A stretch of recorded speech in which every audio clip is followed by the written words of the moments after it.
Vamos falar sobre astrologia. No caso, astrologia tradicional ou clássica.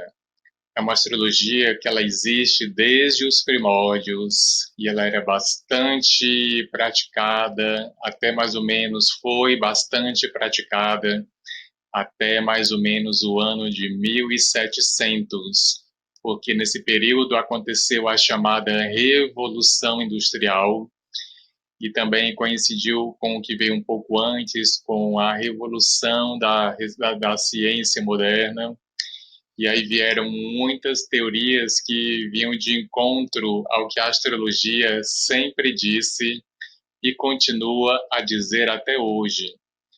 O que aconteceu foi que a astrologia caiu em descrédito, sumiu do mapa, ninguém falava mais dela, e só veio retornar por volta do ano de 1900, quando pegou carona na recente psicologia, e aí ficou com uma característica de ser mais voltada ao autoconhecimento, e ficou conhecida desde então como a astrologia moderna. É a astrologia que é ensinada hoje na maioria das escolas, a maioria dos livros fala sobre isso, o interesse de maior parte das pessoas também. Mas existe a chamada astrologia clássica ou tradicional, que, como eu disse, ela vem desde os primórdios, e o retorno da astrologia tradicional veio acontecer agora por volta de 1960, mas isso na Europa. Aqui no Brasil foi por volta dos anos 90. Mas atualmente existe uma tendência de maior interesse pela astrologia tradicional, principalmente devido a muitos projetos de tradução de livros antigos do período do primeiro período da astrologia clássica, que foi o período grego, porque a astrologia clássica ela se divide em três grandes períodos. O primeiro, que é o grego ou helenístico, o segundo, que foi o árabe, e o terceiro, o medieval, quando ela retornou à Europa. E foi o período de maior crescimento, de maior propagação da história da astrologia. Muitos nomes apareceram nesse período, a maior parte dos livros foram escritos nesse período. Então, essa astrologia clássica ou tradicional, ela é diferente da astrologia que é mais conhecida hoje em dia, que é a astrologia moderna. Uma das diferenças começa pela visão dela, que é mais concreta, mais objetiva,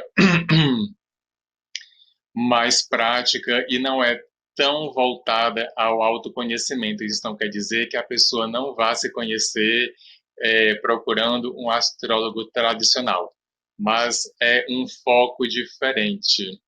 A clássica também é conhecida por ser mais assertiva nas predições ou previsões.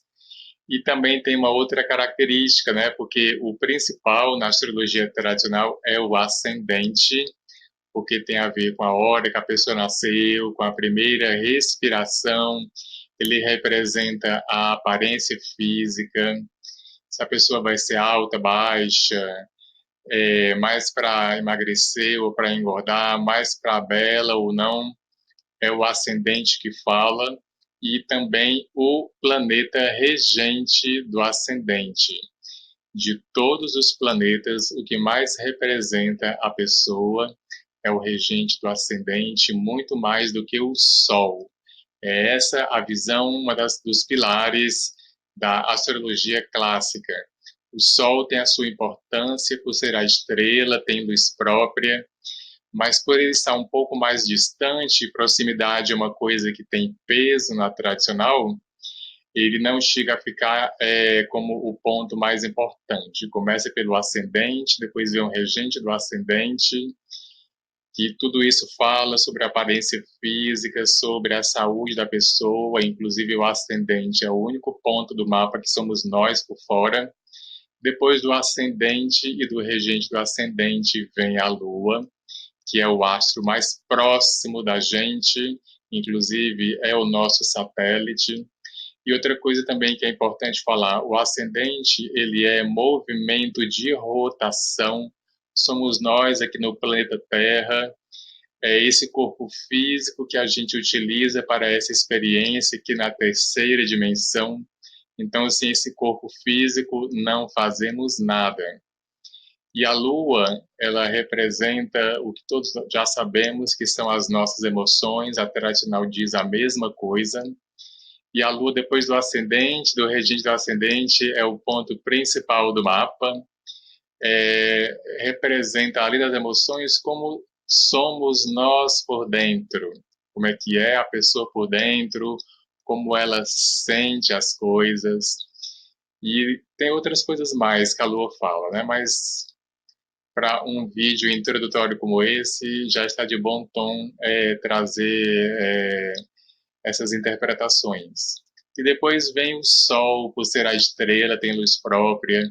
E o Sol, na clássica, ele representa o pai, ele representa a autoridade, como, por exemplo, o presidente da República, um rei, um imperador.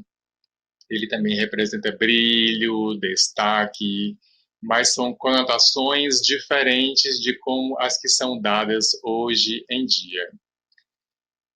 Acredito que, em linhas gerais, seja isso sim outra coisa que é importante falar. Os planetas geracionais, Urano, Netuno e Plutão, eles são opcionais, usa quem quer, e os poucos que usam, que ainda são poucos, trabalham como se eles fossem estrelas fixas. Essa informação, inclusive, vem do John Frawley, um astrólogo tradicional bastante conhecido hoje em dia, principalmente na parte de astrologia horária, onde ele orienta vê-los como estrelas fixas. Então, mesmo quem trabalha com esses três, não considera que eles são regentes de signos. E como são vistos como estrelas fixas, só se considera estreitas conjunções e estreitíssimas oposições, porque o Freud diz que podemos vê-los como estrelas fixas diferenciadas pelo fato de estarem mais próximos e fazerem parte do sistema solar. De momento, é um vídeo introdutório, como eu disse, porque muitas pessoas me perguntam o que é a astrologia tradicional. Achei interessante gravar esse vídeo.